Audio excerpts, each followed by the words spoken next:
What is up, full-time family? It is time for full-time MMA in the morning. I'm on my Howard Stern shit. What is up, oh full-time shit. family? Yeah. It's time for full-time MMA in the morning. I'm on my Howard Stern. We gotta mute that. There we go. That's muted.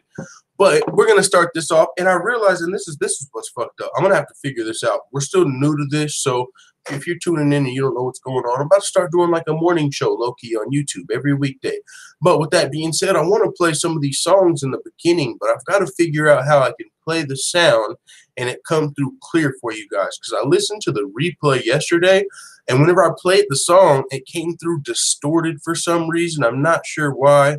Whenever I plugged in my headphones, it wouldn't let me even, no one could even hear it. So what's up, Mr. Perfect 2005 and Trey Young? What up, fam? Morning, Pip. I see y'all. What's up? We got the full-time family in the building. I'm going to press play on this.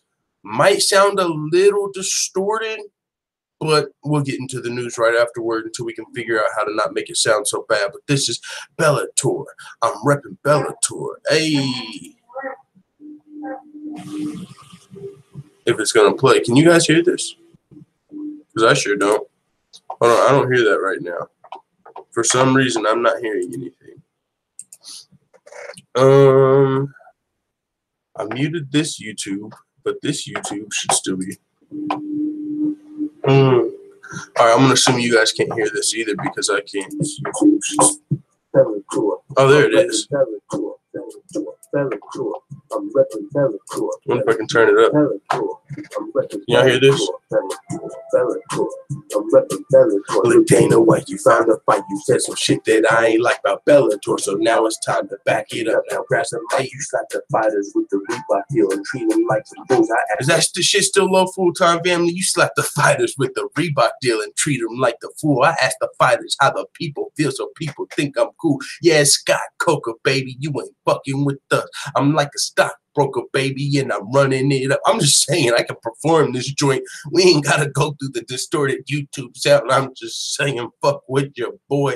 I'm gonna play it, man. Let me know if it's terrible. Someone said, who did this? Look at the bottom, dog. Just look at the bottom of the screen. The fighters how the people feel, so people think I'm cool. Yeah, Scott Coker, baby, you ain't fucking with us. I'm like a stockbroker, baby, and I'm running it up. Go get your pot holders, baby. I'm like the oven you touch, and you can be caught on Tony. And my channel fucking them up. Whoa, whoa, there, Scott. Whoa, what the fuck? When you smoke your pot, you shouldn't smoke so much because I know that you're high. Michael Chandler would die against Connor or Tony, homie, so don't even try. Now, should I keep it with you or should I get on your roster?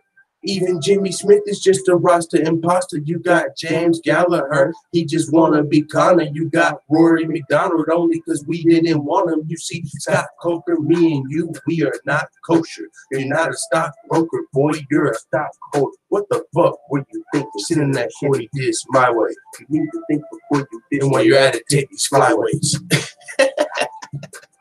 Yo, fuck with your boy. Fuck with your boy. That's all I'm saying. Oh shit, Stan O'Malley. I ain't heard this in a while, family. Stan O'Malley, come on. How can we not run the Stan O'Malley? Could y'all hear that though? Yeah.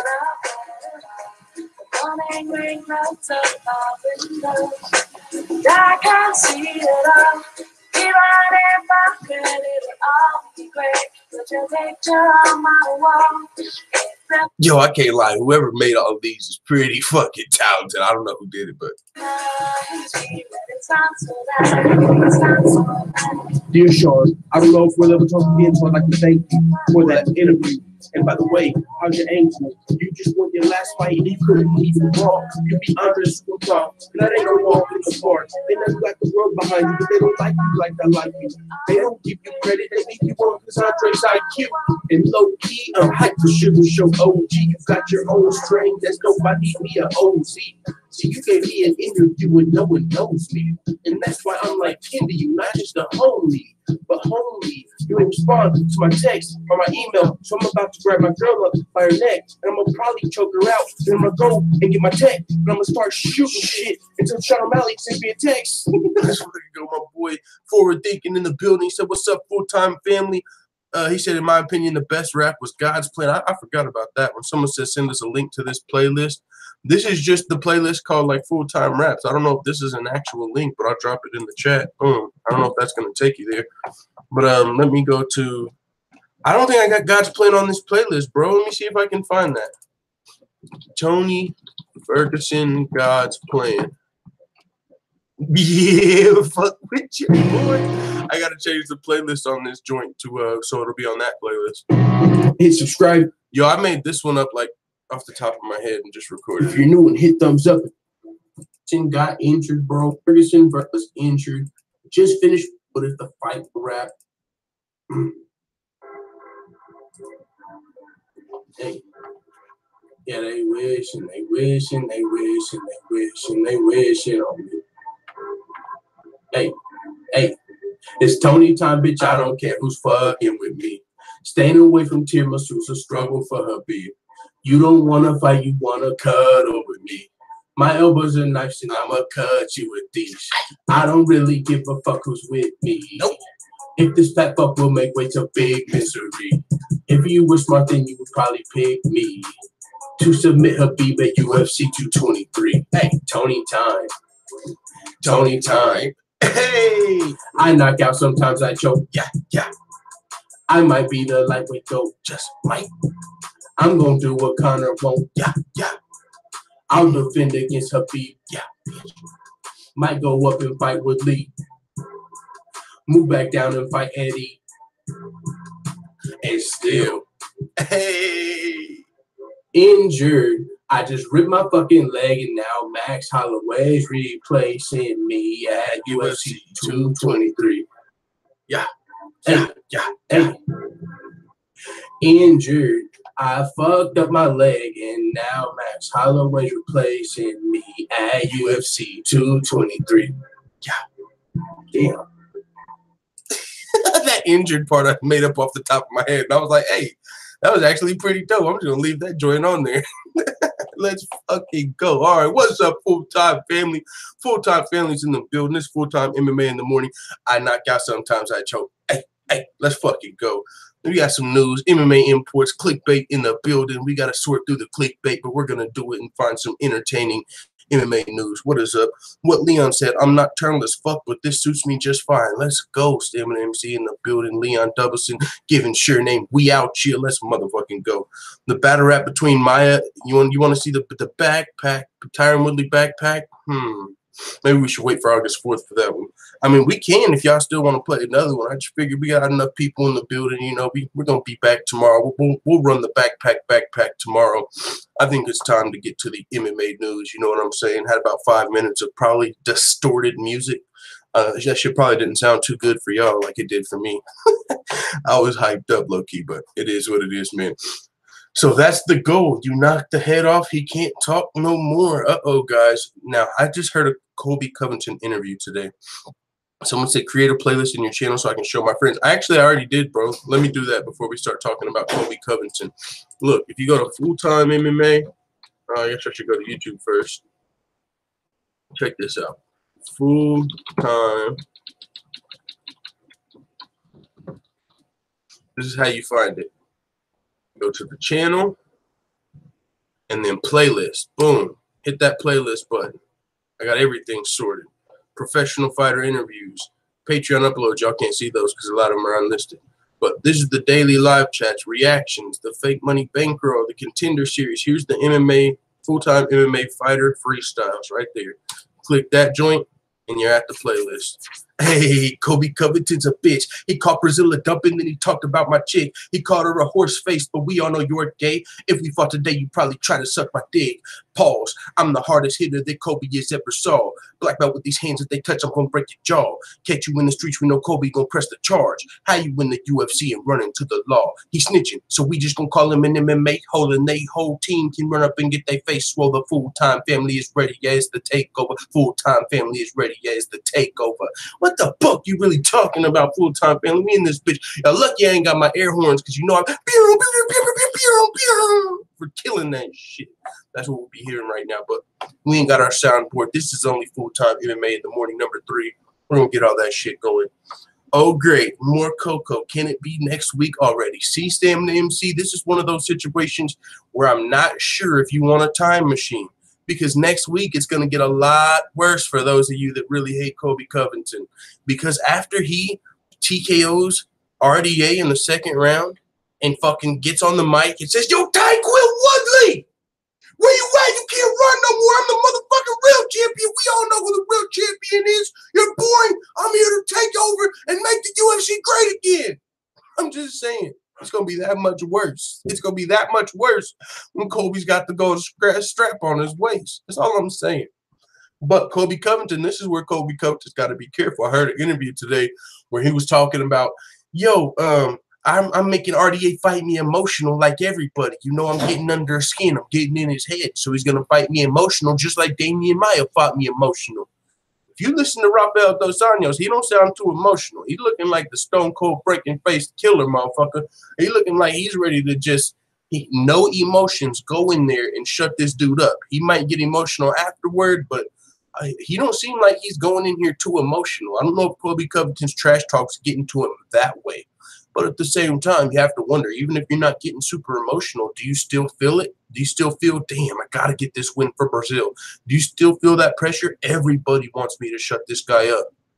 Or are you just stone-faced, fuck everything this guy's got to say, sociopath, low-key, you're ignoring everything Colby's saying? No, I don't know, but Colby feels like he's getting RDA emotional. RDA doesn't seem too emotional. What is this up here? I'm not sure who really... We got UFC Embedded Vlog Series number 2 out. I haven't got to see it yet. I do want to watch both of these, 1 and 2, and do a reaction, but I haven't got to yet. That's the goal. You knock his head off, he can't talk no more. Check out the video below. Oh, he said that in the Embedded Vlog Series. So I'm not going to watch that right now just because I want to watch them all, you know, when I'm ready. But I guess he said that in the episode 2. I am, too, waiting for the post-fight speech, said Arpit Singh. I'm telling you, bro. Terry Crow said Colby will be champ. He might only be the interim champion. You know, if he beats RDA, he becomes the interim. I don't know if he's ever going to become the fucking real champ. Now, that I don't know. But I do think Colby Covington will at least become the interim champion. Given Surname said Whitaker versus Romero, though, man, that's a good fight. It's always a good fight when you got Yoel Romero because you're just watching and waiting. Like, damn, is he about to fuck shit up? But Whitaker's just low-key one of the best middleweights on the planet, so I don't know if that's going to be able to happen. I think I got Whitaker there, man. But Whitaker versus Romero, though, is going to be another great fight. The 22 game said, I kind of low-key want Colby to win. I want to see those promos of Colby versus Tyron race card Woodley. I'm telling you, bro, let's go. But I hope that's the only, bro, like I said this, I believe, yesterday. If I was unbiased going into this fight, I don't know Colby, I don't know RDA, I don't care who wins. It doesn't affect me either way who wins. Well, if that's the case and I'm completely unbiased, I slightly give the nod to Colby and root for him just to see the post-fight speech. That's the only reason. Ivan Hernandez said, I believe Colby beats Woodley. He would be a tough matchup, and that's the thing, bro. I don't even want to see that low-key. I'm more of a Woodley fan than I think a lot of other people are, but I don't want to see Colby beat Woodley, but this is the problem. I don't think he's a good matchup for Woodley. We saw Tyron Woodley did lose to Rory McDonald. When you think about Rory McDonald as a mixed martial artist, you don't really think about his striking or his jiu-jitsu as much as his wrestling. Well, Colby Covington's similar. I mean, yeah, they're probably more well-rounded than just a wrestler, but still, that's their strong suit. We saw Tyron lost to Rory. Bad matchup. I don't see how Colby's a great matchup for Tyron. So, yeah, man, that would be crazy. That would be crazy, but he's got to get past RDA first. The game 22 said, I think Woodley can knock Colby out, but Woodley be holding back a lot. Exactly, and you got to wonder, if he's fighting Colby, is he going to fight another fucking smart, boring fight, right? Like where he's fighting smart, but he can't overextend because he don't want to get taken down. So what's he going to do? Just kind of stand there and try and win the decision? Like, who knows? It's not. I don't know. But it would be interesting. So Leon Dubbison said Woodley hits too hard and would catch Colby for me. Catch him bad at that. Coco cannot topple T. Wood, said Stamina MC. Whoever thinks so, have a word with yourself in the mirror. Seriously. I'm just saying, time catches up to everybody. Colby's being more active right now.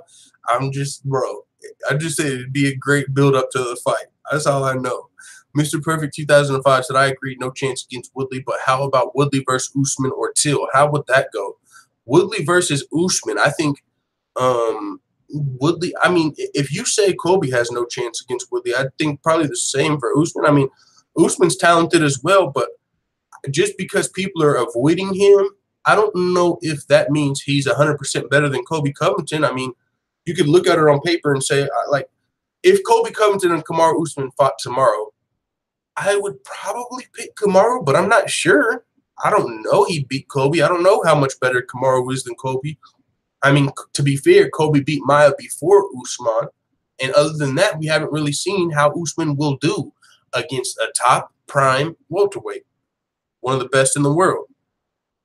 So, I mean, but it's kind of the same thing. Both of them are very talented wrestlers for the division. Kamaru, but yeah, so I mean, that would be an interesting fight. So Woodley versus Kamaru, that would be interesting. But I would probably say, I mean, I would probably root for Woodley versus Kamaru Usman, but I'm not sure how he would do. I mean, Usman seems like a problem. And as far as Darren Till,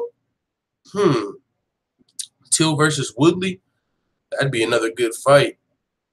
Man, yeah, I don't know how I would go with that one off the top of my head. I mean, Darren Till, he didn't look amazing versus Wonder Boy, but who does?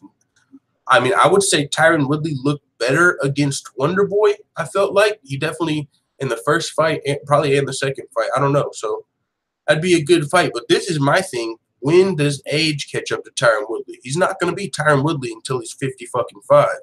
You know, one of these days or fights, one of these fights, it's just not going to be there. You know what I'm saying? Like, he's not going to just keep being able to outsmart and blast everybody forever.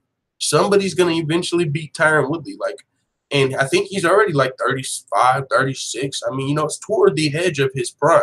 You know what I'm saying? So that's why I don't know who can beat him right now today, but I don't think it's that long away, you know?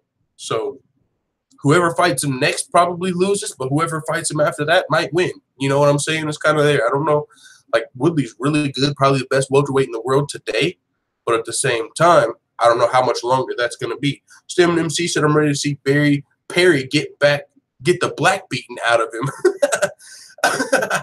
Oh, that's hilarious. Stem MC said, I'm ready to see Mike Perry get the black beaten out of him. There ain't much to beat out of him, only 2%, but that's why that's so funny. Yo, if his next opponent, Yancy Medeiros, and he's not much of a trash talker, damn. I wish his next opponent would come out and say, I'm going to beat the 2% of black out of you. But no, they'd probably get called racist if they said they were going to beat the black out of Mike Perry. But I think a lot of people would love that. Like, dude, I'm going to beat the wannabe black. I don't know. I'm just saying that would be pretty funny. But I fuck with Mike Perry. Mike Perry's about to knock the black into somebody. You know what I'm saying? Who's he fighting? Yancy Medeiros. I fuck with Yancy Medeiros too. God. I don't want to pick in that fight, but my boy Mike Perry needs a W, so unfortunately I'm going to have to rock with him, even though I fuck with Yancy too. Forward Thinking said, if Maia can catch Colby on the feet, sure as hell Woodley can and will. Yeah, but I think Colby went into the Maia fight being, like, smart. I think he struck with Maia because he realized that's an advantage for him. Like, okay, my striking is, you know, if I have an advantage in this fight, it's probably with the striking. If I just try and wrestle Damian Maia in the beginning of the fight, we're not going to have sweat. I'm going to fuck around and get caught in a submission. So if I strike with Maia, he's got no chance to submit me up here. So I don't think if he fought Woodley, he would try and strike with Woodley the same way he fought Maia. I think that was strategy. Mr. Perfect said, I think Woodleg versus Till would be Wonderboy Woodley 3, but Woodley had not really taken too much damage in his career. Woodley versus Till, I don't know if that would be like, I don't even think it would be like Wonderboy versus Woodley, because I think what makes fights like Wonderboy versus Woodley or like Wonderboy versus Till, I think it's Wonderboy, you know what I'm saying? I think that's the common denominator. Darren Till versus Woodley, I actually don't know if that would just be a chess match, you know what I'm saying? One of those guys, you know, because it's not the same thing when you're fighting a fucking karate master that's a counter striker. You know, Darren Till or Tyron Woodley aren't really more known as that counter striker, so you don't have to be as cautious going in. So I don't know if it would be the same thing, but it would be interesting to see if that fight did play, how it played out. Terry Crow said Sean O versus Till, super fight. Darren Till doesn't want any of Sean O'Malley. Come on, don't do that to Darren Till. I really like Darren Till. But Sean O'Malley, are you fucking kidding me? Put him in a fucking flying armbar and tap him while he's still standing. Come on, that's Sean O'Malley we're talking about. I'm him 247 said, Till is probably the only one to beat Woodley. That would be a good fight, man. Till, well, unfortunately, I know you don't like to. I really, really want to see how Tyron Woodley matches up against Colby Covington. Sorry about the dog. Shut this door. Hey, Prince, you want to chill, homie? All right. But yeah, I really want to see how Tyron Woodley stacks up against Colby or even a Kamaru. Shoot, they're definitely, bro. Those strong wrestlers like that, there are always forces to be reckoned with if they can be well-rounded. Mr. Perfect said, I can't remember Magny's fights other than Rory or Man. You talking about Magny or Manby? I don't know what you're saying there. Mike Perry is childish, said Ivan Hernandez. Delete UFC are from Bellator, said Arpit Singh. Perry is a little off the chain as well. Okay, all right. Let's see what's going on in the MMA world, family. Cam Murphy in the joint forward thinking in the building. UFC ain't fading for shit since damn an MC. All right, let's go on. Let's see. We got Yoel Romero revealing his secret to being so buff in his 40s. What if I click this shit and this just had a big steroids? No, I know it's not going to be there, but I'm going to say, I wonder what the secret is. Does he got like Mike's Magic Juice? You guys remember that shit off of Space Jam? I have a normal life, Romero said. I make something special or different. I have discipline. The only thing I do different is that I don't go out too much. My energy is only for training. So pretty much he's just a fucking human weapon. You know, I don't party. I don't drink. I don't do anything but train on my physique, which is why it's so fucking perfect. All right, so I guess there's no secret there. Bullshit. I don't believe it. I'm just kidding. If you and I were in a fight, I would kill you. Who is Joe Rogan speaking about? Let's see. Comedian Elk Griffin recently sat down with Joe Rogan. I listened to that podcast. That guy actually seemed like a pretty interesting guy. I didn't listen to the whole podcast, but I heard clips of it on YouTube. I'll say that. But also, Sean O'Malley was just on the Joe Rogan podcast. A couple episodes I probably need to catch up on it and check out. He was on there with his coach, Sean O'Malley was, but that's definitely an episode y'all know I got to check out. So Joe Rogan said to this comedian, see, this is the clickbait I be talking about. I low-key thought Colby Covington was talking, or I thought Joe Rogan was talking to Colby Covington, but he was actually just talking to a comedian on his podcast. But if you see the headline right here, just Joe Rogan talking about killing, like, oh, shit. That's why you got to sort through this stuff. This is CM Punk talking about dealing with this lawsuit. Let's check this out for sure.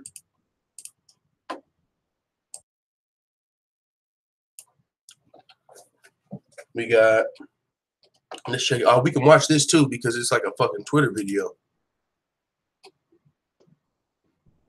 Oh, wow. It is, yeah. Selfies, is that what you do? It's a video right here. Come on, we're doing a video here right now. It's me, Nick Hausman from WrestleZone, and I think you all know who this is. This is the best in the world, CM Punk. CM Punk, thank you very much for taking the time to chat. You just were successful in your defense against current WWE doctor Chris Amann. How are you feeling right now? Aside from the fact that, hold on, guys, just really fast. This seems like very real and everything in the lawsuit, but every time I hear WWE doctor, I'm thinking of like somebody that participates in the WWE, like comes out, you know, like runs out in the middle of a Royal Rumble. Hold on, I gotta check his pulse. Like, you know what I'm saying? But I think they actually mean like a real legitimate doctor that works on WWE fighters, WWE wrestlers or whatever. I think it's an actual doctor, not like someone that runs out mid-Royal Rumble. got in the middle of a weight cut, and obviously I got some other stuff. Business.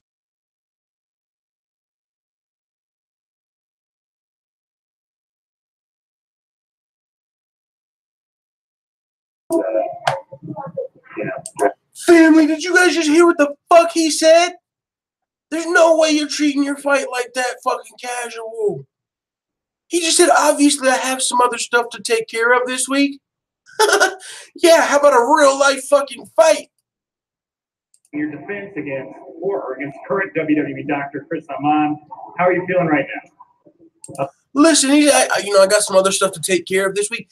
Motherfucker, you got your fucking life to take care of. You got to win this fight for everything, for your bucket list, for your family, for everyone that's hating on you from the WWE, for all your fans that are rooting for you from the WWE to be successful in your first UFC fight. This is not just something to take care of this week. Aside Hashtag War Punk. from the fact that I'm in the middle of a weight cut, and obviously I got some other stuff, business to take care of by the end of the week. A gigantic weight lifted up my shoulder. First and foremost, I'm happy my friend Cole Cabana, who I think was, dragged into this for silly reasons. But just in general, I'm just super appreciative and happy that the jury came to that verdict. I think I had truth on my side. Obviously, I did, and common sense prevailed. And I'm just happy. So I appreciate everybody who I guess was in my corner and knew and continues to know the truth. I can't wait to put it all behind me. I wanted out years ago, and I still feel the same way. I just want to move on with my life. Now, how has this affected you getting ready for the fight this weekend? Has it affected you negatively? Do you feel more motivated because you've been going through this? It's just another hurdle in the race. I still train twice a day. I just had to fit everything in a different order and train with who and where I could when I could do it. And I got it done. My weight's good right now, and I'm just looking forward to Saturday. Last question here. Now, I know you love the pro wrestling press.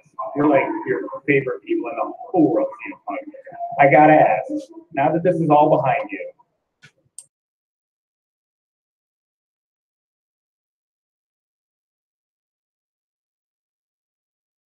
best of luck with everything, and really happy for you. Thank you. Oh, that's CM Punk. I gotta admit, as somebody that would be betting on CM Punk if I lived in Las Vegas, that's not a good to hear. Like, obviously I've got something else to take care of this week. Like, dog, man. But I guess he couldn't postpone it. But this is my thought, man. If I'm CM Punk and I got the fucking biggest fight of my life ahead of me, I gotta get this court date postponed. I gotta be able to have someone go in there for me, a lawyer. I cannot be dealing with a lawsuit the week that I'm cutting weight for a real life fight in the UFC. What the CM Punk? What the fuck, bro? Damn. Hashtag War Punk. Damn. I'm a little depressed when I say that right now. But I still feel like CM Punk has dealt with distractions before. He's got a great work ethic from the WWE. We still have hope, full-time family. But that was CM Punk talking about dealing with that lawsuit just 4 days out from UFC 225. Holy smokes. Holy smokes, CM. How do you do it? Cerrone versus Edwards fight card bout order set. That's another thing I wanted to discuss or talk about and look at. I don't know the whole bout order, but I do know Donald Cerrone versus Leon Edwards is on this thing. Kim Murphy said, I wonder how Punk is going to do this time around. I know, right? Jorge said CM Punk is boring as fuck. Man, he's straight edge. He's straight edge, but I don't, you know what I'm saying? That interview wasn't the most exciting. I don't know a lot about CM Punk, though, other than that, to be honest. Other than his Mickey Gall fight. He had a couple entertaining before the Mickey Gall fight. He said some stuff. I don't know if you qualify it as trash talk, but he was saying some things that I was like, okay, CM Punk's got a little bit of character there, but yeah, I don't know a lot about him. Slow Cheater said, he's like a deer caught in headlights in every video photo interaction I've seen of him. He shouldn't be there, for fuck's sake. He's going to get his face kicked in. Arpit Singh said, where's the Google Hangout? I'll put that out in just a little bit later. Marcus Bell said, I bet CM Punk is only going to do the bare minimum since he's just starting. But if he does the bare minimum, man, it don't matter who he's in this octagon with. He's going to get his face kicked off like fucking Slow Cheetah said, man. I hope he's not doing the – oh, are you talking about for the court case possibly? Maybe? I don't know. Hopefully for the UFC he's not doing the bare minimum for this fight coming up. No. This is not the bout. We need to see faces. We don't just want to see the words. We need to see the faces. Come on. UFC Fight Night, Cerrone versus Edwards. Let's go. I don't know much about this fight. All right. Oh, okay. It's not even the first fight of the night. We got bro, y'all remember that dude from Game of Thrones? The motherfucking, I know who I'm talking about. He died. The one that made Khaleesi. The Khalasar. I don't fucking know. The guy version of Khaleesi. Don't he look like a mini-ass fucking version of that guy? Loki? Like he could play in Game of Thrones, flyweights. I don't know. He's got some cool ass tattoos, man. He got the fucking eye scar and shit, bro. I'm rooting for him just because it's cool ass tattoos. I ain't even gonna lie. Anybody to get that motherfucking Kano eye scar tattoo, that trippy red shit. No, I know he stole that idea from someone else. You get the point, but hey, I'm just saying, I'm rooting for that guy for some reason. I don't know much about either one of these guys, though. I did see his other fight in the UFC. Who did he fight against? Cal Drogo. That's who it is with PK Vids. Cal Drogo. That's exactly who it is. This is like a motherfucking flyweight Cal Drogo right here. That's exactly who this is. We got fucking, I don't even know if he would have been able to, I don't know. He probably wouldn't have been running the pack. I'm about to say, I don't even know if he'd be able to, like, you know, do what Cal Drogo was doing as a flyweight. But hey, man, that's the fucking mini Cal Drogo. Let's get it. This is like, all right, I'm going to stop. I was going to say it's like mini meat for Cal Drogo. But all right, I'm done with the jokes. Matt Schnell said Naoki versus Naoki Inoue. He's undefeated from Japan, 11-0. What we got on the bill over here? Probably making this UFC. Oh shit! What is UFC debut? Let's go. We got some more flyweights. We got the flyweight fucking card over here for sure. But low key though, undefeated flyweight coming over from Japan. Let's see how he does against his opponent, Matt Schnell. Danger Schnell. How's Matt doing? Win over Marco Beltran, coming off 2 L's before that. Rob Font's no joke though. KO'd twice. Fucking Aoki might be able to make a little play. Naoki and Noe. Then we got are we in Singapore or Japan? We got Yang Xiaoshen. Okay, I'm not even trying. Xionin versus Nadia Kasim, undefeated Australian strawweight coming over. Okay, not the most stacked card as far as names are concerned. I definitely don't know a lot of these people.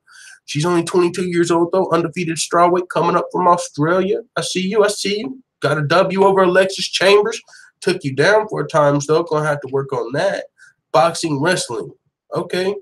Definitely got to get that wrestling up. Maybe a little jiu-jitsu mixed in there. But you're only 22. You got time to work. You got Yan Shonin coming through the building, fighting at UFC Singapore, fighting against that chick. Both of these girls want to know in the UFC. Somebody's remaining undefeated. Someone's O's also got to go. Jake Matthews coming back. Is he fighting a welterweight or lightweight this fight? Fighting Shinso Anzai. He's fighting at welterweight. Okay. Damn, that win over Li Jing. That's a tough win, bro. Li Jing Liang is no fucking scrub. I'll tell you that much. You got that win over Bojan. Okay. He's only 23. What? Jake Matthews is only 23 years old with 1, 2, 3, 4, 5, 6 wins in the UFC. He's about to fight his 10th fight in the UFC at only 23 years old. And he's well-rounded. Yo, keep your motherfucking eye on Jake Matthews, dog. He might have lost these fights, but really, that ain't shit. 23 years old, James Vick got submitted. That's fucking James Vick. KO'd by Kevin Lee. That's fucking Kevin Lee. Split decision to Holbrook. You're only fucking 23. Holy smokes. Keep your eye on Jake Matthews. He used to fight at lightweight, having problem with the weight cuts clearly. Now he's up at 170. Undefeated at 170. Those eye gouges by Jing Liang was gross, said Dan from Oregon. Oh, that was this fight, huh? That was this fight. I forgot about that. Hell yeah, Dan from Oregon, what's up? In the building. He said it's all about travel costs full time. They picked the Eastern folks they had. That's a good call. Good call. You know, get them Eastern side of the map in there. Slow Cheater said, wonder how Robert is feeling after that staff. Shit was eating him alive from the inside at 160. That's what I was saying. Like, if Robert Whitaker comes in here 100% healthy, I pick him to win. But he is coming off of not only that staph infection, low-key his knee or his, he had a little bit of a leg injury in his first fight versus Yoel Romero. I'm going to assume that one healed up for sure by now. But on top of the staph, you just have to wonder, is Robert Whitaker coming in here 100%? I'm not sure. So if he's in there 100%, Kasem is out, said Stamina MC, back injury. So Nadia Kasim is out. I'm sure she's got a replacement. They probably ain't put it on there yet. Well, that's interesting.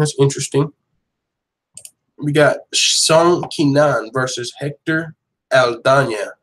All right, 4-0, first 13-4. Yeah, definitely not the most stacked card, but we got Donald Cerrone on. Actually, you know what? This main card's looking nice. I like the main card. What we got over here for Hector Aldana? UFC debut? Okay, 29 years old, only 4 pro fights, UFC debut. All right, interesting, very interesting. We're going to be taking on Song Kanan, the assassin from China. Yeah, it's definitely what Dan Morgan was talking about. It's all about the travel costs because there's a lot of the Eastern Hemisphere. I don't even know if that's right. People from the East. Bobby Nash, he won his UFC debut over Bobby Nash, first round KO, TKO. Okay, look at the assassin. Ready to come here and knock out a motherfucker that's 4-0, but he's a striker. He is a striker. With that being said, I don't give a fuck if that guy is only 4-0 at 29 years old and this is his UFC debut. If that guy's got any sort of grappling, he's got a chance to win this fight. Fucking, man, I know there's a lot of people, and you guys probably, like, you guys know downhill from the comments, and I know this happened to a lot of other people. But on that UFC Liverpool card, bro, that Molly McCann chick, you guys don't understand. She fucked up a lot of people's, like, as far as betting is concerned. That dude downhill that be coming in the comments with the most detailed predictions, like, out of everybody. He lost $50,000 on that damn Molly McCann chick. And what happened in that fight, if you recall, she came over, Cage Warriors champion, striking extraordinaire, you would imagine. She's got the striking advantage. Hell, Cage Warriors champion coming over, first fighter from Liverpool to fight in Liverpool. I was like, man, ain't no way she's about to lose this fight. And she missed weight. We know fighters that miss weight don't lose fights. She came in, probably had the striking advantage, home crowd advantage, missed weight advantage, and just is exposed to the word. Like, once the fight was on the ground, it was like a fucking something that can't swim in the water, like a cat in the water. I don't know. It was something, like panicking in the water. And then after the round ended, like, what was it? Was it Gina? No, Jillian Robertson. That's who beat her. Jillian Robertson in the second round realized, oh, she can't swim. I'm going to do whatever I can to get her back in the water. She didn't give a damn. She was going for ankle picks. I'm just going to try and drag you down by your arm. I'm going to try and get you down by your leg. However we got to get this fight to the floor, I'm going to win if we can do it. So she wasn't successful in her first takedown attempt, but she got the second one, and she was able to submit Molly McCann in the second round. So if you're just a striker, I got to know all the details about your opponent, all of them, because you ain't making it in my UFC. Not if you're just a striker. You might do good, and if you get good matchups, but the minute you face a motherfucking wrestler / grappler, see ya. We got Felipe Arantes versus Song Yadong. I don't know why. There's all type of jokes that come to my name when I see Song Yadong. Like, I just feel like someone's got a song for their dong, if you know what I'm saying. Now, I've got a song for my dong if you guys would like me to sing it. Well, it's actually someone else's song. Have you guys ever heard that song? Dear Penis. You know what? Since we're talking about Song Yadong, we're going to play the dong song. Let's fucking go, YouTube. Where you at, YouTube? Oh, on the wrong one. You guys can't even see that joint. Let's go. It's that dong da dong dong song. Come on, the joke's right theirself. Come on. All right, dong song. No, that's the dong song. It's called Dear Penis. Have you guys not heard the song Rodney Carrington, Dear Penis? Let me tell you a story. Like, this was back when cassette tapes were still popping. I'm sure you guys know what cassette tapes are. Me and my brother were like 12, 13 years old, and we just found a random cassette tape and had comedy on there, and this was on it. This was probably the funniest song you can find when you're 12 years old. Dear Penis, I don't think I like you anymore. You used to watch me shake. Now you do is stare at the floor. Oh, dear Penis, I don't like you anymore. You could be you and me, a paper towel in a dirty magazine. That's all we needed to get by. Hey. Now it seems things have changed, and I think that you're the one to blame, dear baby. I don't like you anymore. Yo! Dear Rodney, I don't think I like you anymore. 'Cause when you get to drinking, you put me places I've never been before, dear Rodney. I don't like you anymore. Yeah! Why can't we just get a grip on our man-to-man relationship? Come to terms with truly how we feel. If we put our heads together, we just stay home forever. That's all I'm saying. What's up, song you don't? Let's get it. Israel A said, "What the fuck is this? Delete, delete, delete, bro." I'm just saying, let's go. Oh, Vivian Pereira is the replacement. That's actually a sick replacement, low key. But yeah, man, that's what comes to my mind when I think Song Yadong. I mean, multiple things. Someone said Song Yadong is the future, though. Man, if he can keep it up, I'm a fan. I'm a fan just because the name. Like, seriously. He's only 20? Oh, shit. First round submission? Let's go. Good boxing. Very powerful. Good ground and pound. I'm fucking with Song Yadong. Let's go. And he's only 20 years old, 5'8". You know what I'm saying? Whatever that means. But that's all good. I'm fucking with Song Yadong. Who's he fighting? Felipe Arantes, I think. Some shit like that, right? Felipe Arantes. Song Yadong versus Felipe Arantes. Let's see what we got. Israel A. What up? Is that Israel Adesanya in the building? No, I'm just kidding. Leon Dubison said, "Hey, Mortal Kombat, finish him on that like button." That's what I'm saying. If you're part of the full-time family, do your boy a big favor and hit the thumbs up button like Leon Dubison said. Put a pep in your step. I don't know why it's taking so long to load this. Is like my internet going out, or like do they just not want me to know Felipe's stats? Or there we go. What up, Felipe? 2-fight losing streak. Oh shit! You ain't ready for Song Yadong, boy. You ain't ready for Song Yadong if you're on a 2-fight losing streak, dog. I'm just saying someone's going down, and it's not Yadong. Pause. Pause, pause, pause like a motherfucker. But you guys get the point. He's actually pretty experienced, low-key. High-key, man. All the way back to 2011, he's been fighting in the UFC. Let's check his activity. 2 fights. 2 fights. 2 fights. 1 fight. 2 fights. He fights about twice a year. Once a year, you know, in 2016 and 2017 or 2015. He's fought once in 2017. He lost a unanimous decision to Josh Emmett. Who's he beaten? Gerard Sanders, submission. So he's submitting guys. You know, okay. Pretty experienced. I mean, Song Yadong's definitely gonna have this is gonna be the hardest fight of his career, I would assume. He's only 20 years old. Second fight in the UFC. This guy's definitely not gonna be as experienced as Felipe Arantes, I would assume. Oh shit. I'm not even gonna make the joke. Yeah, so that's definitely no Felipe Arantes. So Song Yadong's got his hands full. That's for sure. Trust, I wish I could afford a better internet package, said Leon Dubson. Bro, if I had a better internet package, me too. Like, I hear what you're saying. I'm about to upgrade, like, ASAP. Oh, by the way, for you guys listening, this weekend, I'm doing a fucking fight companion. Fuck the results, spoiler results I normally do. And we're doing it just like this, bro. We ain't going to have all the bells and whistles of my normal stream because I ain't upgraded my internet yet.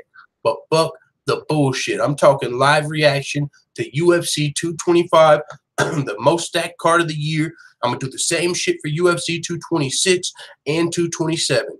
I'm just saying, and hopefully by 226, I'll have my internet upgraded to the point we can, like, broadcast with OBS, like, where it's all the cool bells and whistles instead of just me screen sharing.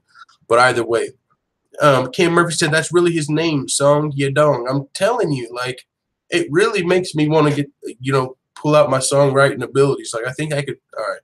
But no, really, though, UFC 225, why I got you here, chat? What fight should I do the rap battle for?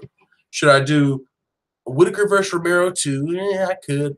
I think Covington versus RDA would be better than that. But the real question is, should it be CM Punk versus Mike Jackson or Kobe Covington versus RDA? Which one should I do?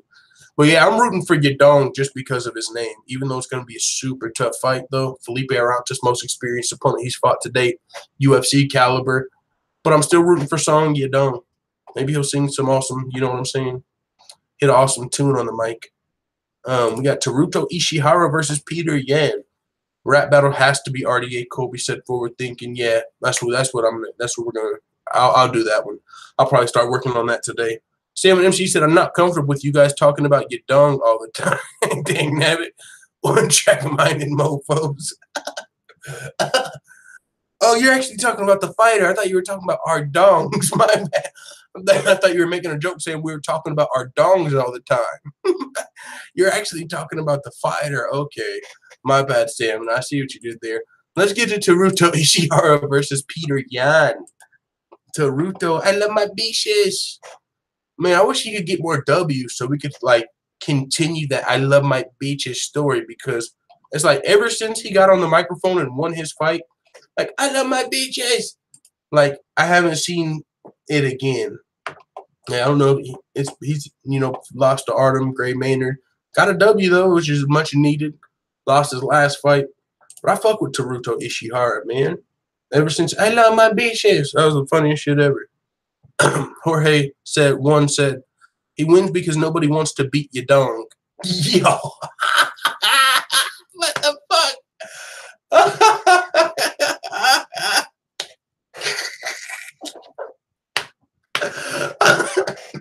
Yo, dog, you can't be doing that.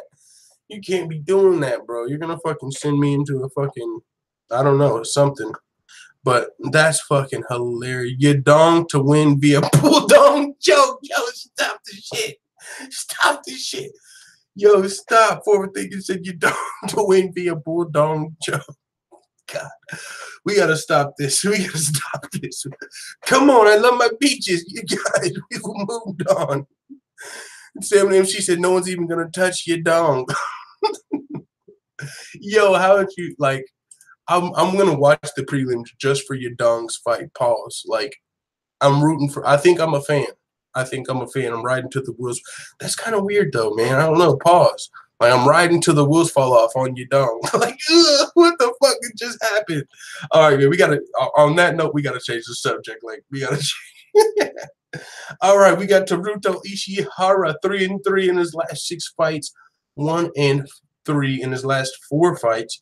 He's got losses to Gray Maynard, the GOAT, Artem Lobov, and Jose Quiones. All talented fighters. None of them are complete scrubs. I wouldn't call them title contenders, title challengers, but they're definitely UFC caliber fighters. Teruto Ishihara really needs this win. I'll tell you that much. 11-5, man. You're going to start getting W's on that record. You don't want to turn that joint into 11-11. Much rather be like 17-5. But those losses are piling up. So hopefully Teruto Ishihara can turn things around. He's only 26 years old.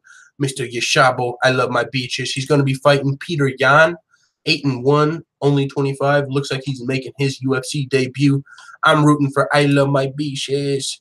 Can't wait to see your dong tonight. God. Stamina MC, you're supposed to be the one shitting on us for making these jokes. You're supposed to be the one, come on, guys. You know, like, you're usually the one being more mature. Come on, you can't do this to me. Can't wait to see your dong tonight. Low-key, I'm watching the entire prelims for your dong. Pause. Pause like a motherfucker, but that might be the truth. Because of all these fights, yeah, the main event and co-main event are definitely the ones that stand out. I mean, all of these ones, I might low-key miss these, though. If there's nothing else going, what is this, a daytime card? Oh, this shit is super early, bruh. Seriously, look at this shit. This is coming on at 7 a.m. my time, 8 a.m. Wait, yeah, 8 a.m. Eastern, so that's 7 a.m. my time. It's an early-ass card. It makes sense. All these motherfuckers are going to be fighting at like 5 in the morning. That's why they ain't. That's why you don't really know too much about those fights. Yeah, because I'm probably not going to be waking up for those. But there's no way I'm missing your dong. I'll wake up for your dong. Pause. My bad, I had to mute that, man. I had to blow my nose. But you guys get the point, man. No way I'm missing your dong's fight. Moving to the main card, we got my boy Li Jingliang. Damn, why is Jake Matthews, who just beat...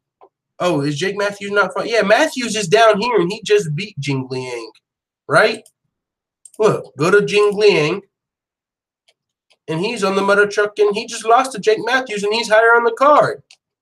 This is #1 bullshit. You just eye gouged the fuck out of my dog, and now you're taking this spot on the main card. I fuck with Li Jingliang, though. I actually picked him in his last fight and his fight before that, I believe. Li Jingliang, yeah, he's cold, man. He'll knock a motherfucker out. Got some splits, came back with the KO, was submitted, KO, KO, KO. Now he's going to be taking on... Who's he taking on? Ling Jingling's taking on Daichi Abe. Oh, shit. Bro. See, I'm not even going to do it. I was going to make it. No, I'm not going to make that joke. I'm just saying, man, I've been to the zoo before, and I've seen some fucking similar shit. Luke Jimo, Daichi Abe. Unanimous decision. Lost to Luke Jimo back in 2018. And before that, his UFC debut wasn't too long before that. So he's been pretty active, fighting to decisions. He beat Hung Yu Lim. Okay. But can he handle Ling Jingliang is the real question. Hung Yu Lim wasn't... I mean, he's coming off that loss to Mike Perry. Pretty nasty loss. This is going to be... Yeah, I'm interested in that fight. Probably rock with my boy Ling Jingliang off the top of my head, though. I fuck with Ling Jingliang. And I like his name. Li Jingliang. Yeah. We got my girl, my motherfucking dog, Jessica Rose Clark, taking on Jessica I. Fights at 125 pounds. Jessica I believe, coming down from 135. Jessica Rose Clark, my motherfucking dog. I fuck with Jessica Rose Clark. Jessica Rose Clark coming in off that win over Paige Van Zandt back in January. Speaking of Paige Van Zandt, I haven't did any news updates on her because she hasn't been fighting, but her husband, I don't know, maybe not her husband, her boyfriend, I think, her new boyfriend or something, just got signed to Dana White's Tuesday Night Contender Series. And it was funny because you like tagged Dana White like, yo, like sign me. I'm Paige Van Zandt's man or something. Like it was pretty hilarious. Like, sign me. I'm good and I'm Paige Van Zandt's man. Like just throwing it out there, clout chasing or some shit. It was pretty funny. But he's going to be fighting in the Contender Series. Also, Paige Van Zandt's going to be doing commentary work.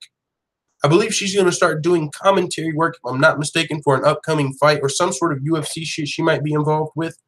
Also, she's got some fucking implants recently. Some fucking, breast implants, Also noticed that. I'm sure some of you guys have as well.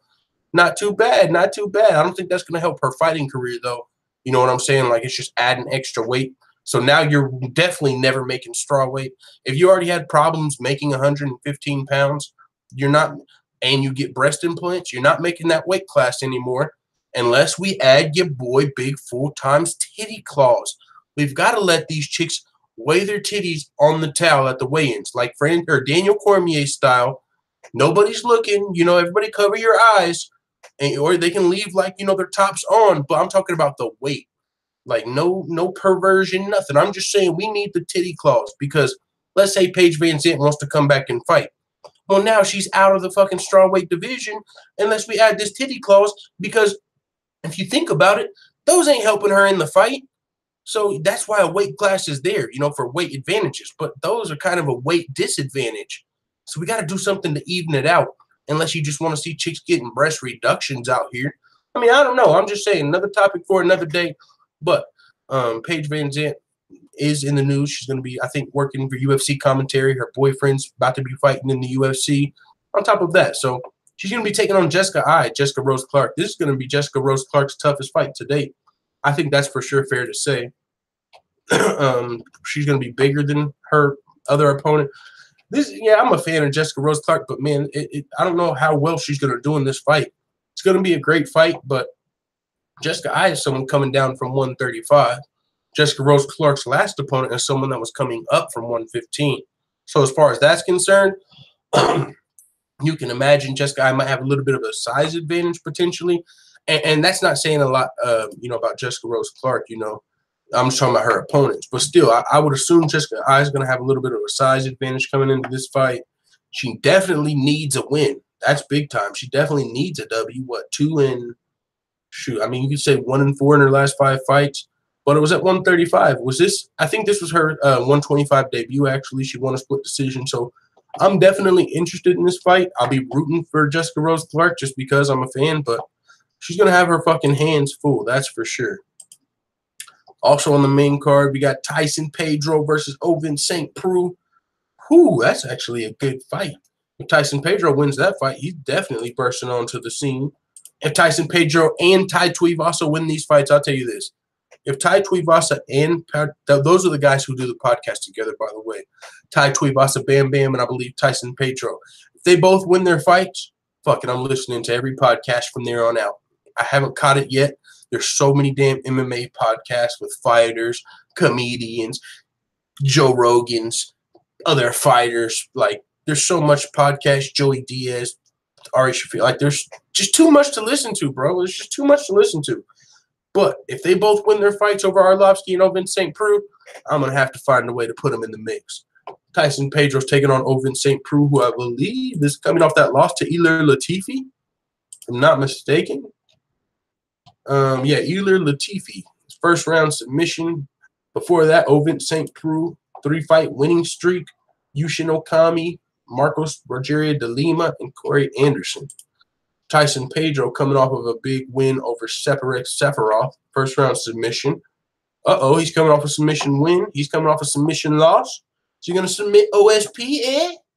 We got Ilir Latifi. He took on Tyson Pedro before that. What? Wait, Tyson Pedro also lost to Ilir Latifi. Ilir Latifi is a savage, bro. Ilir Latifi, I can't wait for his next fight. This dude's ready to fight for the light heavyweight title. And he said, you know what? I'm willing to go up and fight a heavyweight. What's really good? I'm fucking with Ilir Latifi.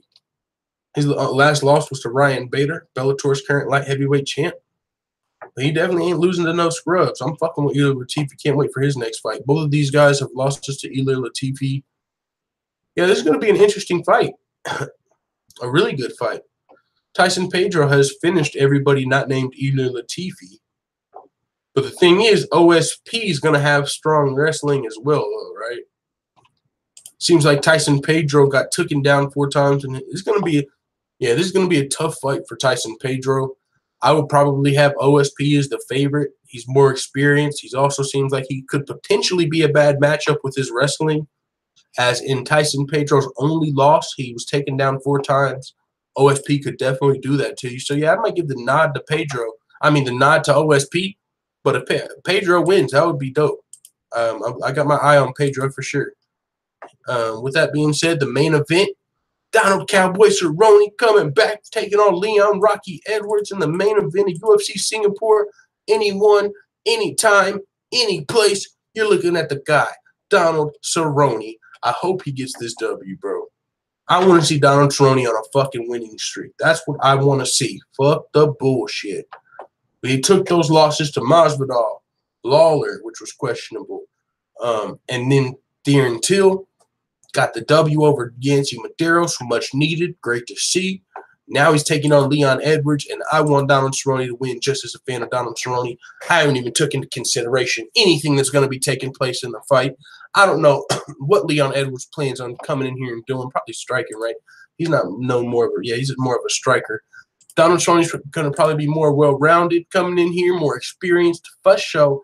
But we do know Donald Cerrone, man, seems like in his fights, he does better in his fights when he's having fun. Like what comes to my head was that Matt Brown fight. Low-key, Matt Brown was beating up Donald Cerrone. But then finally, at the 3rd round, I believe, like Donald Cerrone finally got Matt Brown to give him a high five. Like he was yearning for that moment.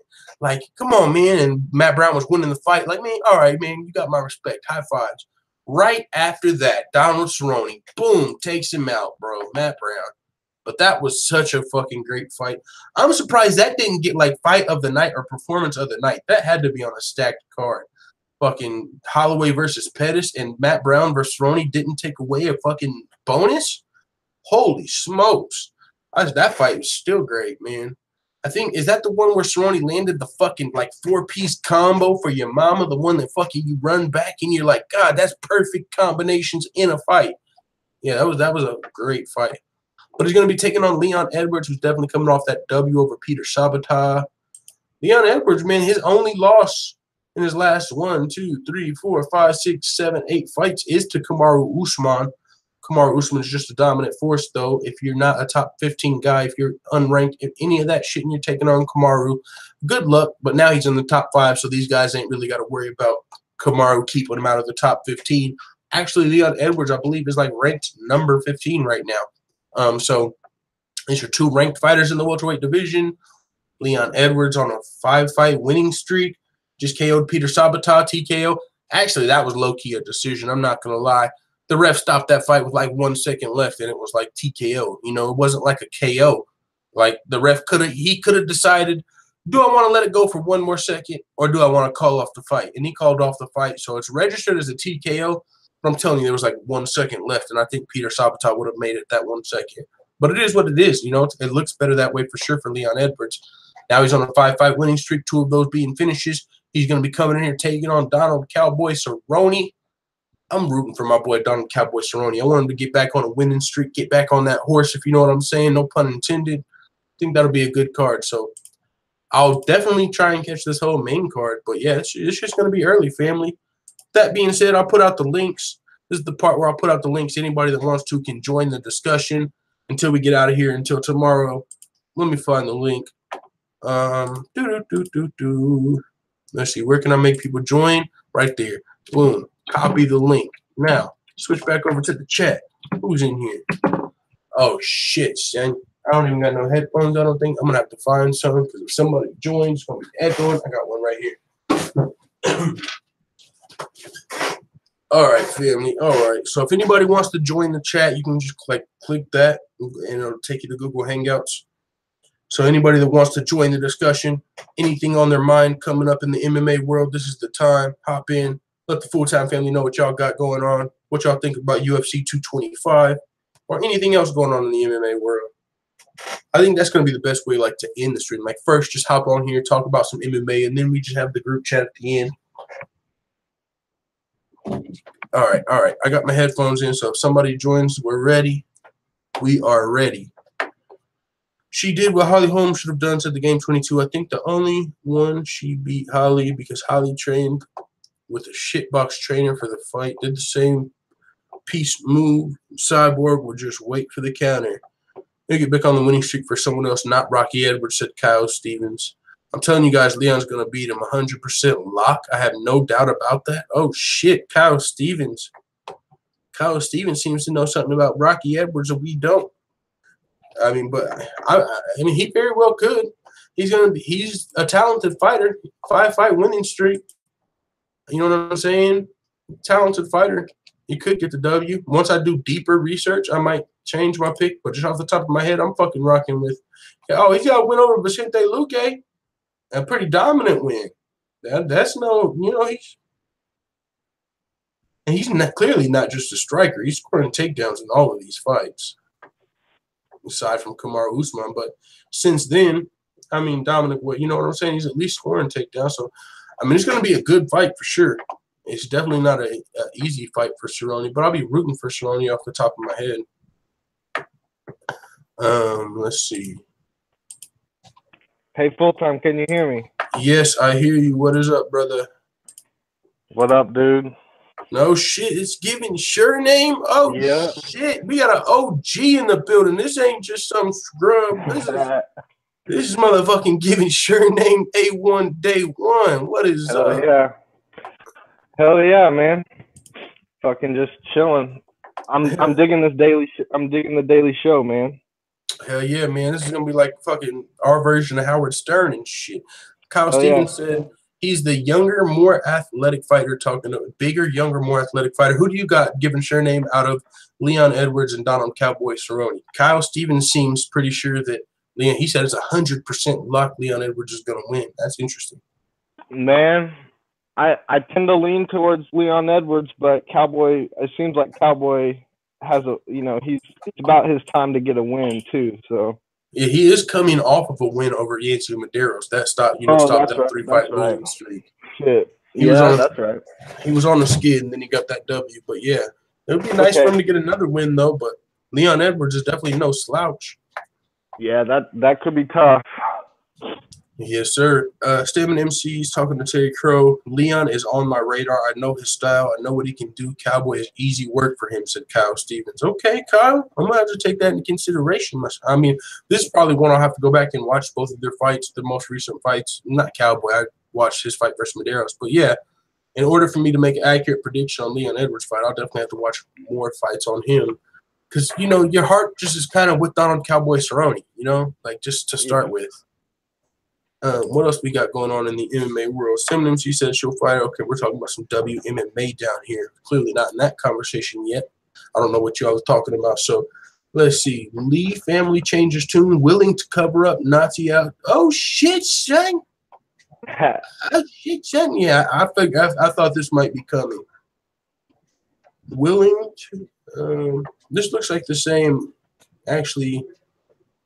The UFC, we've talked to them to get everything smoothed over as well. I'm not going to get cut, guys. I don't see why they should cut me over someone else's. I was like 12 when he got those tattoos. I didn't even know who he was then, and when I came into the picture, he was a completely changed person.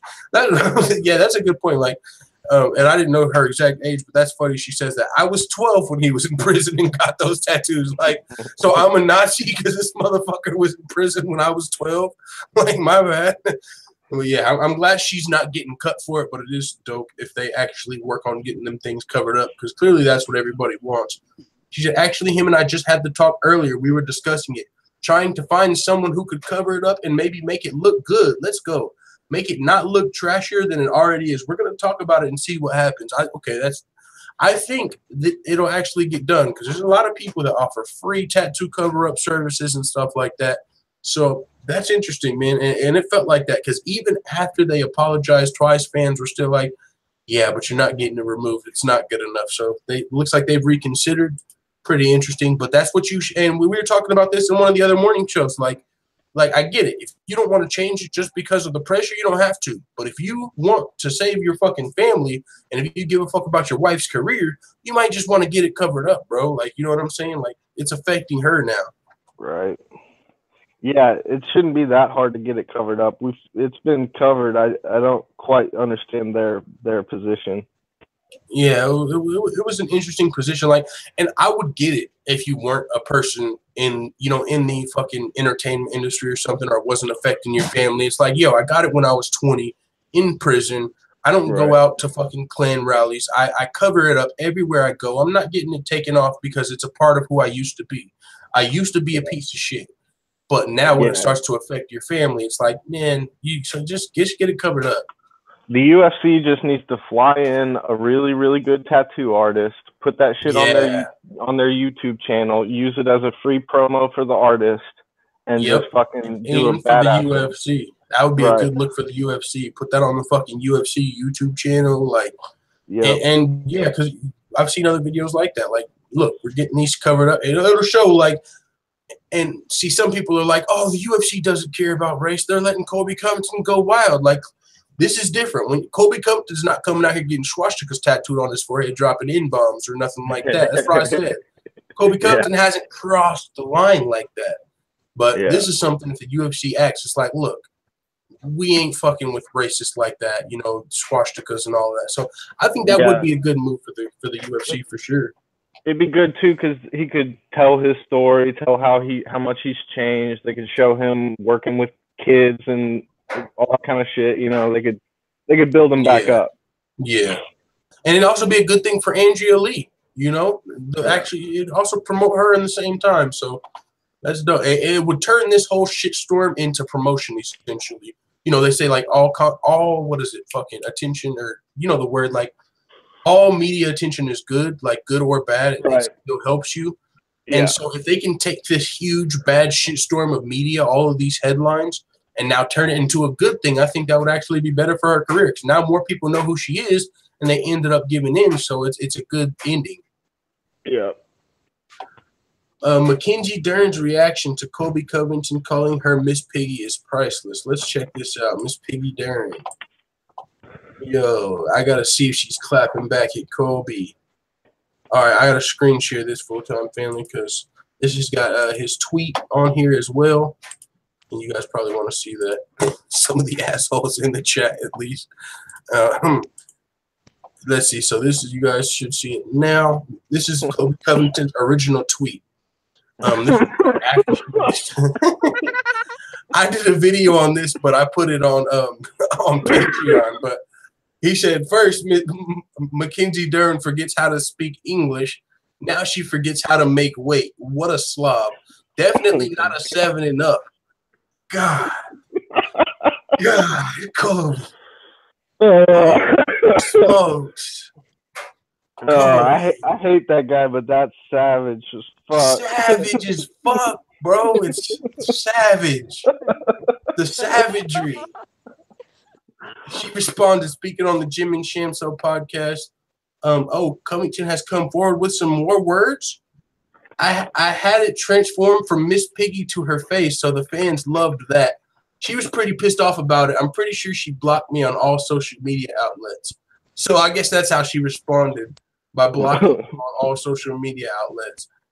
Yo, why? What the fuck? I mean, like, but yeah, like a lot of fans, make that kind of joke. I just think it's bullshit for an MMA fighter to do that kind of shit to another MMA fighter who seems like a really nice person. Yeah. And it's just another reason why I hate Colby Covington. Yes, it's funny, but he's not some like comedy MMA account. He's supposed to be a fucking martial artist and that shit. And then to piggyback off of that, no pun intended, also, whenever you get confronted in the streets as a UFC fighter, like let's say Mackenzie Dern has a boyfriend or a dad, which she does, and they're pissed off at Colby Covington. And let's say one of them fight him. Whenever they confront Colby Covington, like, yo, that's my fucking daughter, you piece of shit, or that's my fucking sister, or that's my wife, what's Colby gonna do? He's going to fucking run around the car until he gets hit with the boomerang and call the police. That's so that makes it worse. Like, you can't be talking this shit. This is literally like the Angela Magana thing. You posted a meme about Chris Cyborg, and when she confronted you, you pressed charges. Her dad is like some Brazilian jiu-jitsu legend or whatever, so he probably could fuck him up. Yeah, so it's like, it's one thing to make these jokes as a fighter and back it up. And someone said, oh, he backs it up in the octagon. But no, this is personal shit. Like, for one, like we said this about Angela Magana. There's no chance you can fight Chris Cyborg. So why are you talking shit? There's no way Colby Covington can fight Mackenzie Dern. So how is she going to defend herself from this, right? Except for blocking him on social media, trying to tell jokes back with Colby Covington. Like, so, I mean, it's fucked up. Colby Covington's an asshole, but it's savage. Like, yeah. If you were taking a drink when you first saw that, you probably spit that shit out. Like, trying to be Conor McGregor. What's up? John Jones can't reveal what fight fans can expect. That was his manager. Whittaker gets real. Every time I fight Yoel, it's 50-50 in this joint. I mean, I think that's interesting. I mean, Yoel being explosive, it might always be 50-50, but I really feel like Robert Whittaker, if he's healthy, I don't think it's 50-50 if he's healthy. But if he comes in here with a bad staff or any type of, something like I think Robert Whittaker being the more well-rounded possible fighter, also younger, he's a smart fighter, cardio's better. I think he can win this fight more than 50% of the time if he's actually healthy. But the question is he going to be healthy coming into this fight? But this is what Robert Whittaker had to say. Some people ask me, does it give you any confidence knowing that you've already beaten him once? I've got to say, not really, because he hits like a truck and it only takes one to get you. He's a human specimen to begin with, and he's one of the most athletic, explosive, and talented humans on the planet. So every time I step in there with him, it's 50-50. I'm constantly pushing my mental capacity well over its cap. I'm thinking about his takedowns. I'm thinking about not getting hit with the sledgehammer hands. I'm tired. I need to initiate the attack. I have to push him. He has to push me. That for 25 minutes. It takes a toll. It's more mentally taxing than physically taxing. I want to be the best fighter ever there ever was. I want to be the very best. No, anybody? All right.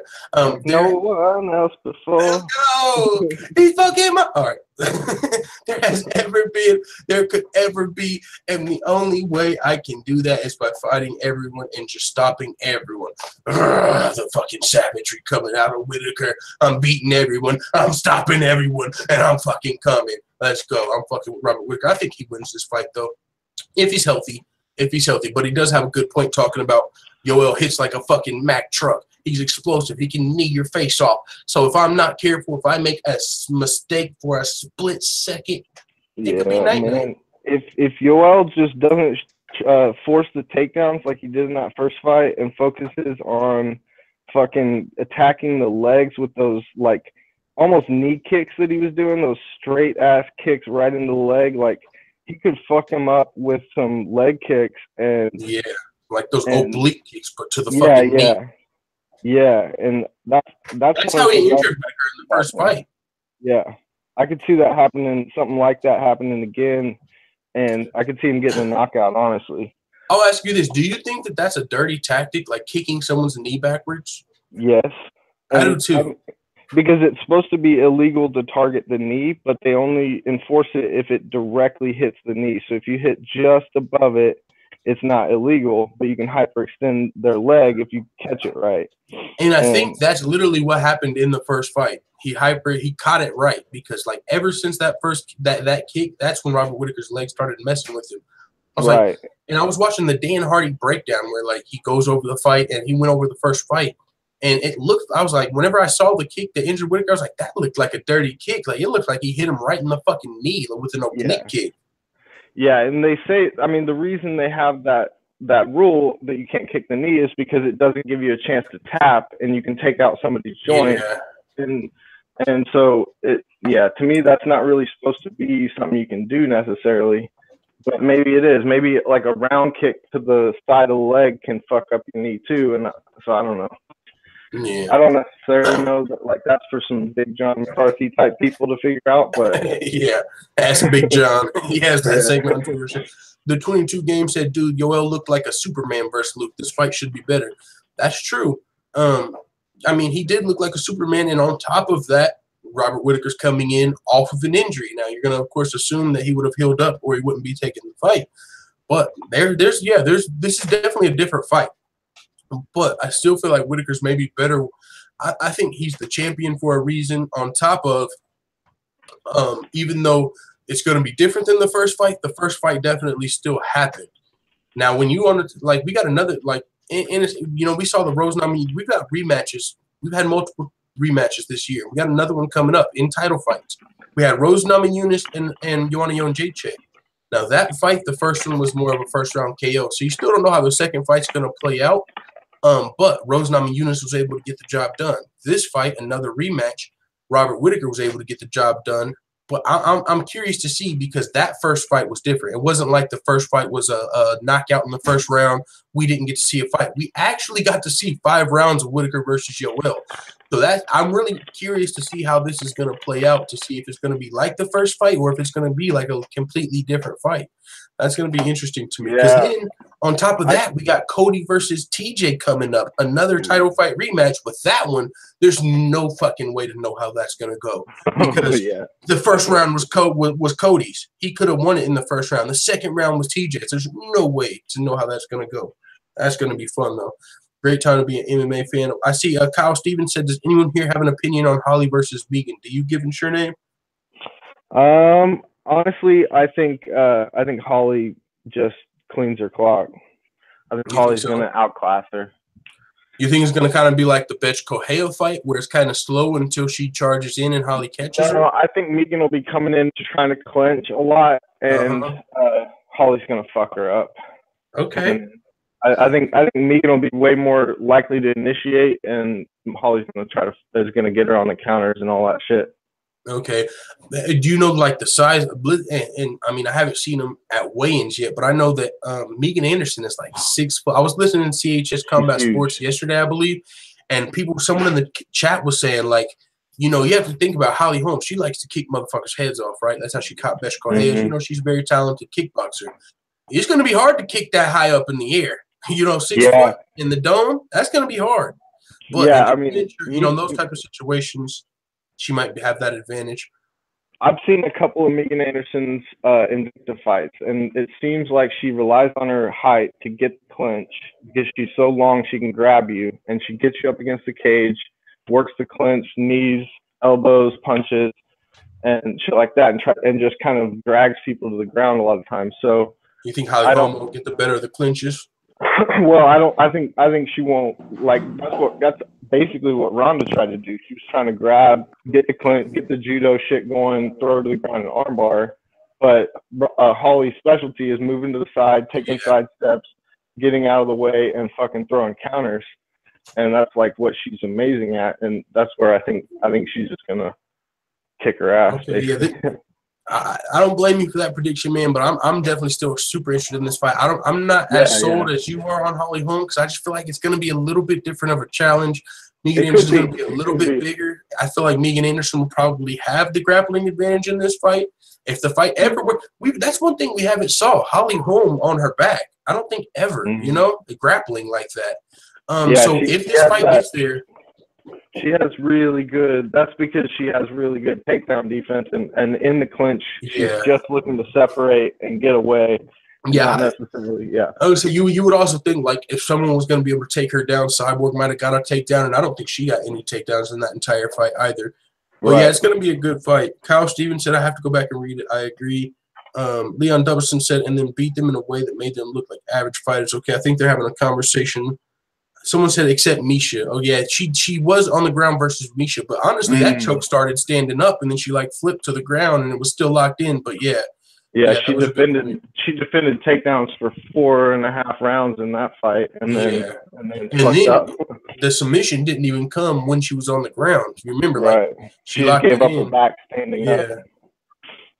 Megan via knee to the face, said Ivan Hernandez, broken nose and everything. Whew, that would be a nasty clinch. Like if she does get Holly Holm in the clinch, she might have success. But like Given Your Name was saying, that's one of the things Holly Holm is good at. You're trying to get her in the clinch, you know, even if you're just trying to back her up against the cage, her footwork is so spectacular, just sidestepping and getting out of there, you know, so it's going to be hard to get her in that clinch. Marcus Bell said, just to name a few Cyborg opponents such as Gina Carano and Marise Conan. I don't know who the fuck those girls are. Kyle Stevens said Misha only needed 2 takedowns to secure the submission. Yeah, but you are correct. But this is the thing. It's kind of hard to take Holly down. She does have good takedown defense. But I think Megan Anderson will present, like, if she can get the fight in the clinch, she'll be a bigger fighter. And it'll be interesting to see if Megan Anderson tries to take Holly Holm down. Her last 4 fights are all wins via KO, TKO. But it'll be, you know, it's kind of like Colby Covington versus Damian Maia in the sense, if you know you have the striking advantage over Maia, you might want to strike with Maia. So if you know you have the grappling advantage over Holly Holm, it might be smart to try and do that. What's up? So is Arpit about to say something? I think somebody was about to say something. They jumped in. And I want to say that. Okay, go ahead. I want to say that Megan gonna win this easily. Megan gonna win this easily. Okay. You think easily? Why do you think it's going to be easy? Because the last of 5 fights of Holly Holm, you see closely that she is a very one-dimensional fighter. She is throwing punches same way, same. And the worst part is that she don't realize that. Okay. She don't realize that she is doing the same thing again, and everybody in this women MMA have figured it out. And that's the problem with Holly Holm. You think they've got her figured out? With her coaches, they are not telling that she is figured out. Everybody had figured it out. You think? And honestly, she's like 36. So I mean, as far as her game evolving and changing, it's probably not going to too much at this point. So if what you're saying is you feel like that everyone's figured out her style, then if Megan Anderson can just pick up on Holly Holm's style and take advantage of that, then you think she could get that easy win. Okay. I see we got Dan Hardy over here talking about throwing shade on CM Punk. Uh-oh. My niece is starting to cry out here. Oh, you were cutting out a little bit, Arpit Singh, but all right.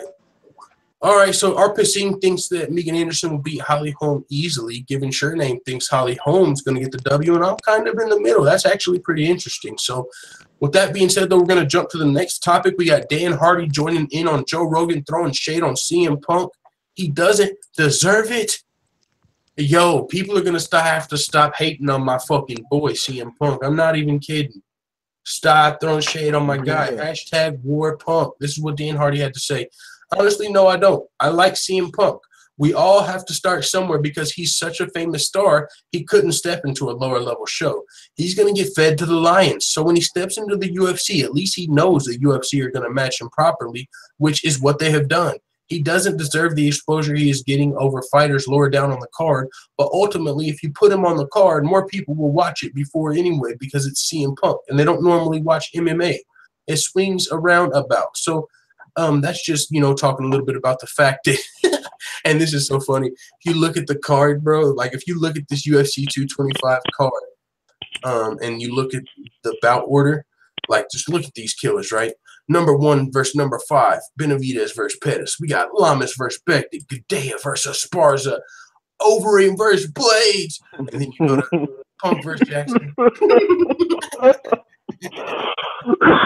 You got the motherfucking legends of the sport down here. You got a legend down here. Lamas is a fucking top 5 staple forever.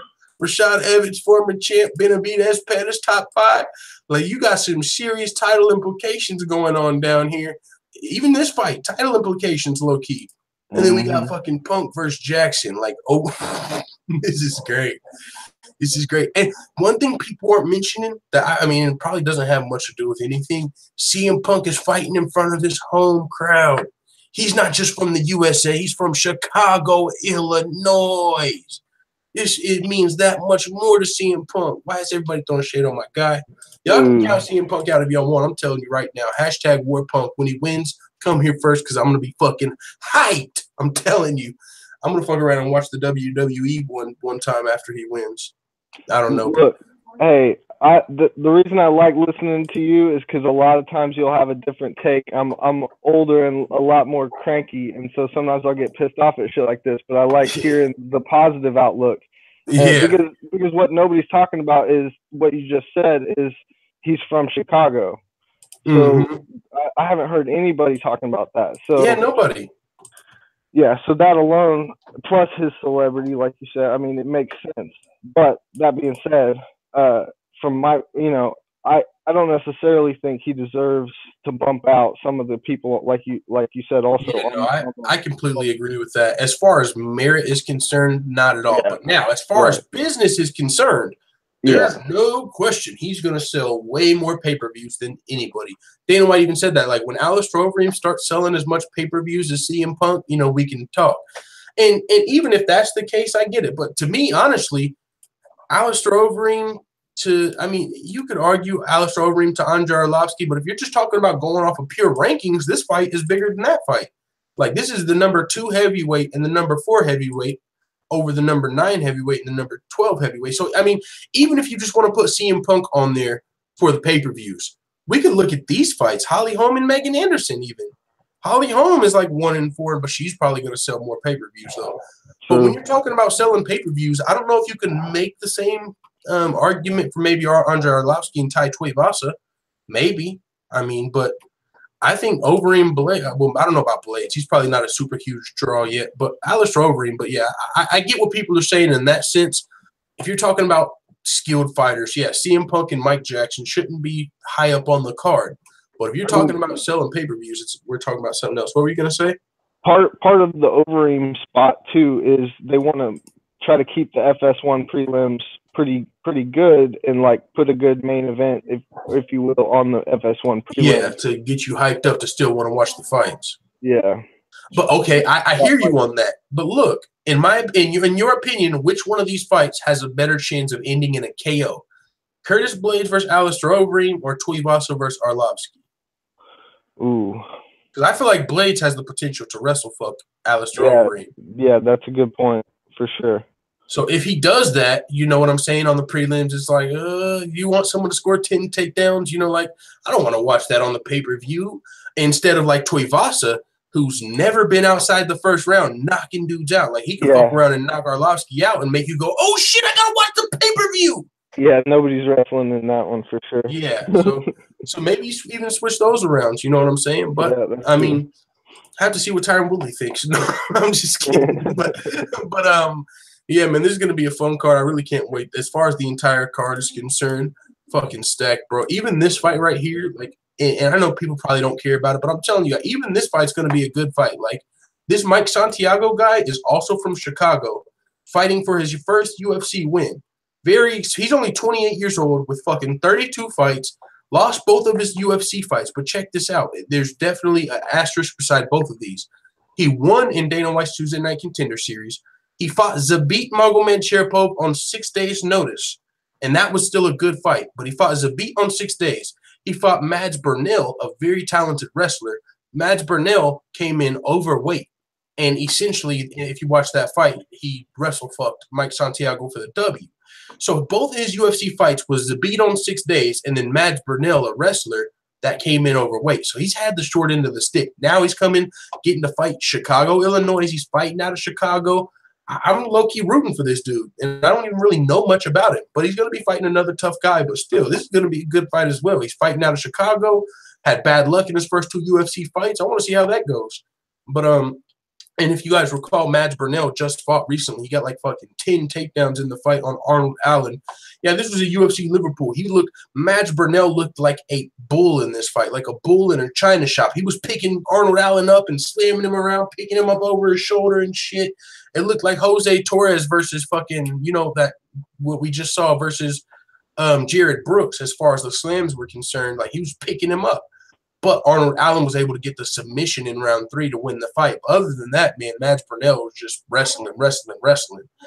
So I'm looking forward to this fight just to see how he does in a legitimate fight, full camp, not against an overweight wrestler, not against Zabit on 6 days, in his hometown.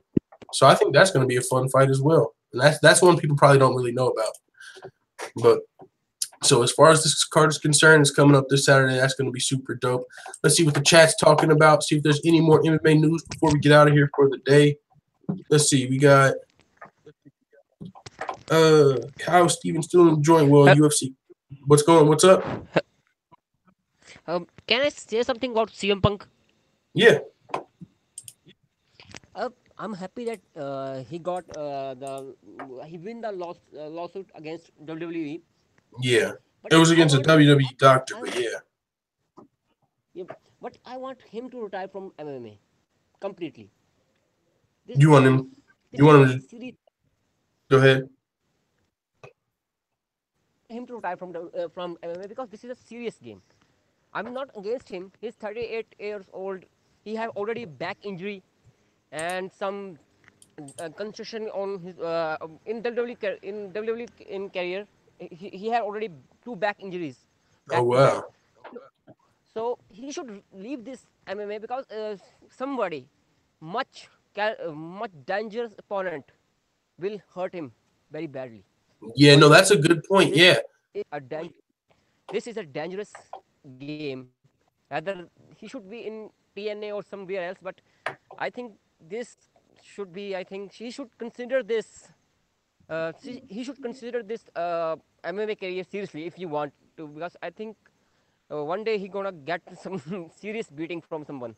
Yeah, that's a good point because even like no matter what happens, if CM Punk loses, I would assume he's just fucking gone. Like there's no way he has a third fight in the UFC. Maybe he goes back to the WWE, but CM Punk's kind of already set. It's not like he really needs to spin this off into a career. But I'll say this: if he wins, this is going to be a good point as what the R-Pit was talking about. Is he going to know when to hold him and when to fold him? Because if I'm CM Punk and I get a W, I'm not fighting again.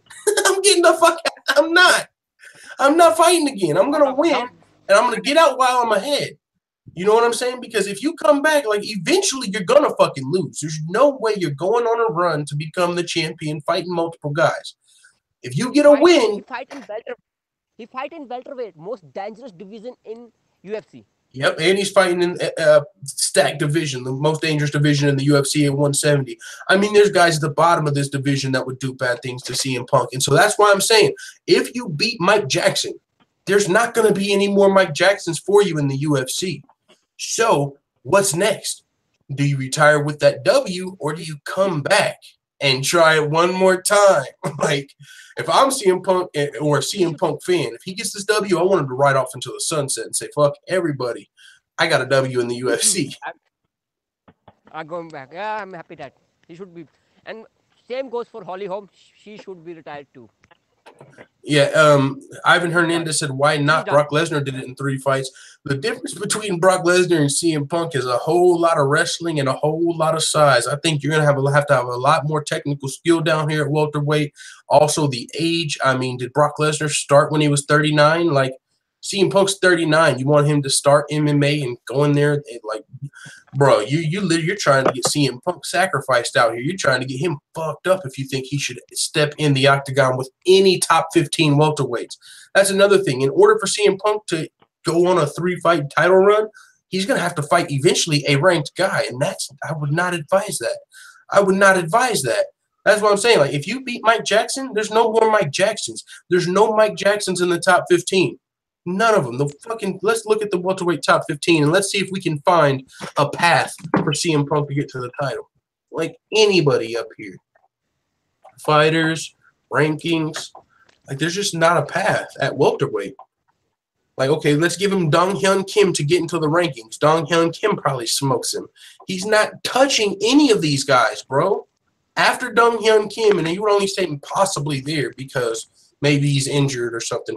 Cowboy Oliveira is fucking CM Punk up. Leon Edwards, same thing. Gunnar Nelson submitting him. Cowboy, Ponzinibbio, like we're already at killers starting at top 10. Like maybe he gets in here, fights Dong Hyun Kim, and then what? What's he gonna do? How is he gonna beat a Damian Maia? You know, if CM Punk's gonna win fights in the UFC, it's gonna be because he fucking gets real, like even against Mike Jackson, he's probably going to have a striking disadvantage. Only way I see CM Punk beating Mike Jackson is if he fucking can get the fight to the mat somehow and show us that jiu-jitsu he's been working on. But that's not going to work against Damian Maia because that's his strong suit. So a lot of these guys like Kamaru Usman and Kobe Covington who are able to beat Damian Maia and move up the rankings, that's not going to work for someone like CM Punk. I can't believe we're talking about CM Punk on a title run, actually. Let's I just realized what we're doing here. It's not happening. So back to knowing when to hold him and knowing when to fold him. If CM Punk can get a W here, I think he might want to get the fuck out of Dodge. 1-1 in the UFC, because what's next? I want 2 fighters to retire, Holly Holm and CM Punk. You want both of them to retire? Yep. Holly Holm is done. Holly Holmes talked about moving back to bantamweight. Add Alistair Overeem and Andre fucking Arlovsky too. We have some bets out here. I agree with you. I agree with you. Whoever said that, I agree with. Yeah. Okay. Yeah, I hear that we got a lot of potential fucking retirees out here, right? This could be like the retirement card. Yo, what if Overeem, Punk, Arlovsky, and Holm retired on the same night? That'd be fucking crazy.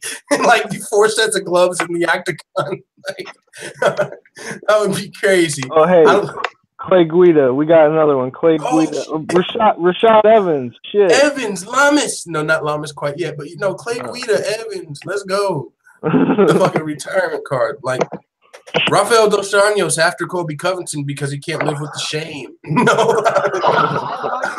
He can't go back home after. Like, where do you go if you're RDA and you lose this fight? Brazil doesn't want you anymore. Like, you gotta win this fight if you're RDA. It's just like. Listen. I want to say something. What's up? About Kobe. Can I say?